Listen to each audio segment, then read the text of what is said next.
Hello everyone and welcome to today's plumberparts.co.uk video back from the studio. What we're going to have a look at in this very brief video is something that keeps getting brought up to me on Instagram. I was looking at my Instagram account and I had comments like this about a meme that we'd put up about snatching of radiators. Snatching is a thing that we do sometimes when we change a TRV or a radiator valve over without draining down the whole system.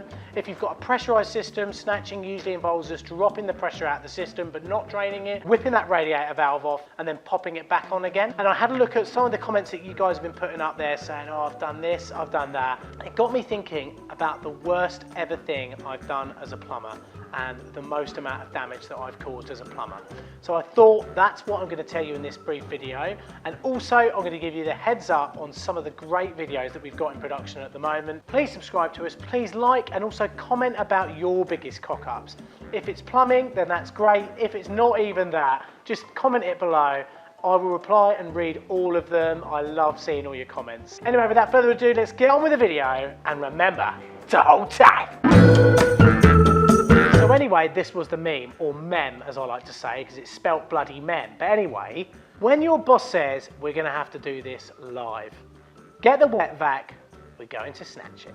Now, I've done a video in the past about how to pull a vacuum on a heating system. It's easy to do if you've got a pressurized system. And to be honest, when you're snatching off a pressurized system, it's pretty much exactly the same thing. If you've got a vented system, then you'll need to know about how to pull a vacuum on it. But even still, you're effectively snatching. So what is snatching? Snatching something is the word that we use for when we take a component out of the heating system or the water supply without draining down or turning off the water. So for instance, if you want to snatch a new bib tap onto an outside wall, you take the old bib tap off without turning the water off, water will go everywhere like a geyser up near the wall, and you'll screw on a new tap with the tap open, tighten it up, and then you'll shut the tap. Boom, job's done, screw it to the wall or whatever you have to do. To be honest, I don't usually do that. It's very easy for you to turn the water off. It's very rare that you have to do it. It's a lot more common that your boss or you yourself or whoever you are, whichever stage you are in the world of plumbing, being a DIYer or a fully qualified plumber or an apprentice, there is going to be a time when you are going to snatch a radiator valve. So that means we're going to whip the radiator valve off as quickly as we can and then put the new one on without draining the heating system down. If you can pull a vacuum on it, you'll know that you've probably got quite a while. It's the sort of job that's going to require a lot of towels, and it's the sort of job that may well require a wet vac. So we put this post up on Instagram this morning. I got 195 likes on Instagram, and we got 21 comments. Drummond Heating said, standard bib tap change, because plus you end up trying to do the splits because you don't want to get your feet wet. So there's the bib tap one. This is George Braham. The first time I experienced doing something live, it was on a small basement and the old mains got absolutely soaked. So there we go, that's a bad one there. Hodges_87 said to his mate at Mr. Loma, that time we snatched a rad valve and the pump was still running. So, you know, snatching brings some excitement to the day, said Aaron Paul 1. Billy Nerotsky said, I snatched a 1/8 inch MPT auto air vent on 190-degree water off a big ladder once, never again.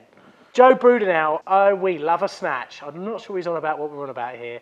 Anyway, you get the point, guys. Snatching is something you want to try and avoid because it often ends up in disaster. And that's when I thought about the worst thing that had ever happened to me as a plumber.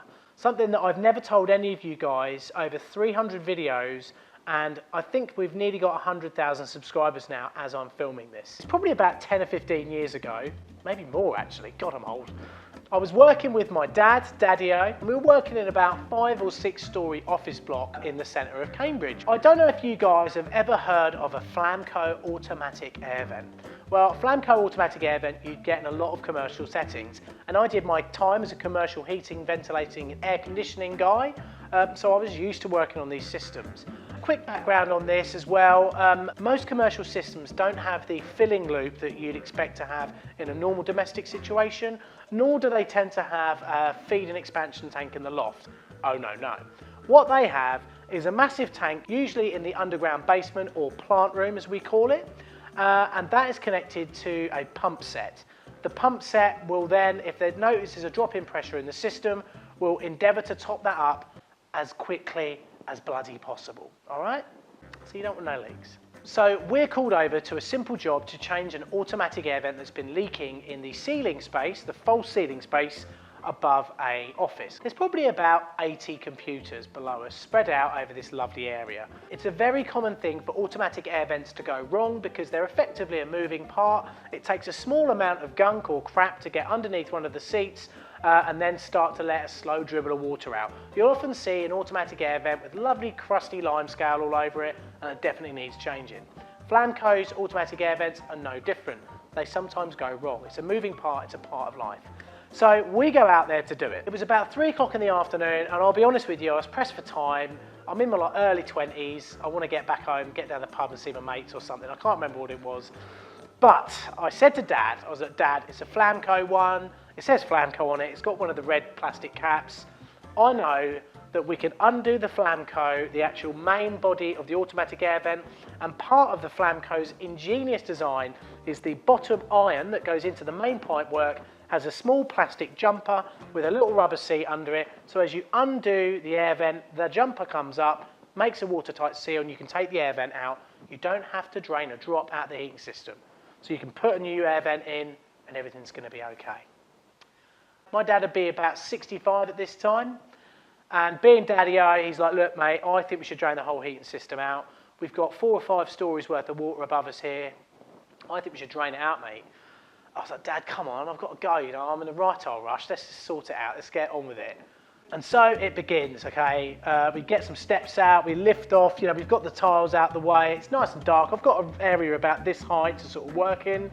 I put a towel up there as well, because I think, well, you know, it's going to be a little bit come out.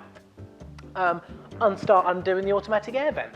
You know, a little bit of water's going to come out, it's expected because the jumper hasn't fully come up yet, okay? And then I'll take out some more, and the water's still sort of coming, it's not coming a lot, I'm not 100% worried. Everything's going okay. I've got, you know, it's getting a little bit warm because it's on the heating system side and we're talking about December, January sort of time of year. Anyway, the thing falls off. The whole automatic air vent falls off. The jumper body and the jumper valve is left in the pipe where it should be, but instead of coming up and making a watertight seal and turning everything off, the jumper has somehow sealed down. It's just not doing its job because we now have a simply vast amount of water shooting up, hitting the ceiling in the void, splatting out horizontally everywhere. But I'm going to talk about this. This is 5 seconds worth of what happened. I undid it, the thing fell off, water started coming out everywhere. I think in an array of about 5 meters diameter around from where I'm working. Already all the ceiling tiles that are made of like a composite fibre material start to get wet, heavy and sag. And they start falling down. It's about 5 to 10 seconds it took for that to happen. So I'm like, Dad, it's not stopping. Dad, it's not stopping. Dad's like, oh, God, get down the plant room right now, because we knew that down in the plant room, the topping up pump has noticed that there's been a drop in system pressure and it is whacking water in as fast as it can. I get I think I remember getting like I had a penknife in my pocket. I get it out with one hand, try and stab it in the hole, but I'm like, it's bloody baking hot. Water's coming out at super speed. I put a towel over the top. By this time, Dad's gone. He's run out of the office. He's gone downstairs into the basement. Now, this is the greatest thing, right? Most plant rooms in office blocks are about the size of a large classroom. They usually tend to have about 4 or 5 boilers. You'll have a couple of accumulators, which are big tanks. You'll have a couple of hot water tanks, and you might have a few other things down there as well, like you often have the electric plant room bit as well. There's just a lot down there. And Dad's not been into this plant room before. He said he got down there and just stood there. He knew of the commotion. By this time, there's probably like 1/4 of an inch's worth of water around about 20 feet of me, just seeping away. All these office people are having their afternoon ruined. There's water just bloody everywhere. Dad's like, where is the jockey pump? And he goes over and finds it. Jockey pumps are usually sat in a section like that big. The tank they have isn't that big, but the pressure supply in the tank is about 7 bar in Cambridge. And it's winning the battle against the hole that I've got coming out, right? So he finds this thing, there it is, it's like wanging away, pumping as much water in as possible.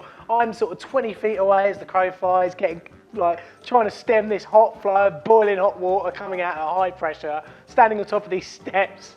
I can even imagine now my legs trembling from the people looking down from inside the office. Must have been like, this guy, what has he done?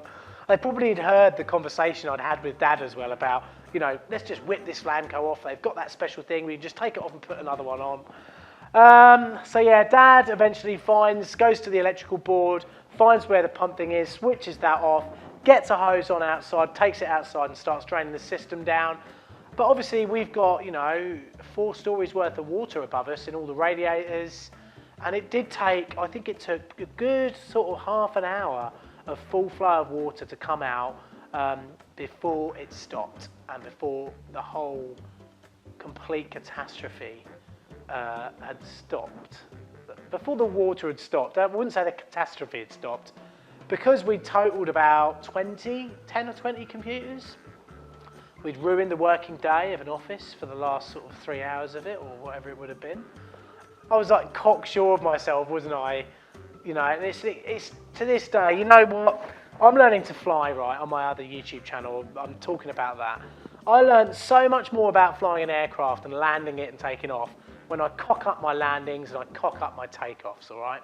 But I learned, whatever you do, always listen to your old man, number one. I hope he's not watching this. Dad, you better not be, because you'll be like, oh, I watched it, wow! Don't cut the corner, all right? Do it properly. If I'd have drained that heating system out, that would have taken us probably 45 minutes, half an hour, 45 minutes to drain the lot out. I'd have got to walk around 4 or 5 floors worth of offices, venting stuff, chatting to Fitbirds, stuff like that. I might have got down the pub later by an hour or 2. But I'd have changed that Flamco over without one problem. It would have the changeover would have taken 2 minutes, you know, nothing more. So that is the worst plumbing disaster I've ever had personally. Something I still think about today. Something that my old man, if like we're having a beer or whatever, and we're talking about work and stuff, we'll still talk about. And I'll be like, Dad, do you remember that? And Dad will always say the time he went down to that plant room and he stood in the door and there's a classroom-sized worth of plant, all making noise, boilers lighting up, pumps running here and there, all these components, and in a split second he had to think, where the bloody hell is the bit that I've got to turn off? So yeah, that's what happened, and that's my story. I want to say very quickly now, please comment below if you want to tell us your stories. I might comment on them. I might talk about them again actually, and we could have another sort of chit chat like this. Also follow us over on Instagram, it's really important. But the biggest thing I'd love for you guys to do is to follow my other YouTube channel. It's called Times with James. There will be a video going out very soon about my trip to Spain and the wedding that I've been to and all that sort of stuff. So please go and follow that. It's not about plumbing, so don't follow it if you want to talk about plumbing or anything like that. It's about what I get up to outside. It's about my the fun that I have doing stuff like flying lessons, going abroad, making videos, and also some of the work that I get up to that's outside of plumber parts and plumbing as well. So thanks ever so much for watching, guys. You can also pop over to the Plumber Parts shop. We've got these lovely t-shirts for sale. We've also got the beanies back in stock now as well, because it's getting cold. You're going to need them. And yeah, so please send us your stuff through as well on Instagram at #plumproud and #plumberdisasters. Thanks very much for watching, guys. Thanks for watching all the way to the end. And I'll see you in the next video that will be an instructional. I've got a feeling it might be me fitting a vanity unit basin in my ensuite. But I'll see you then, guys. And remember to hold tight. Mwah! See you soon.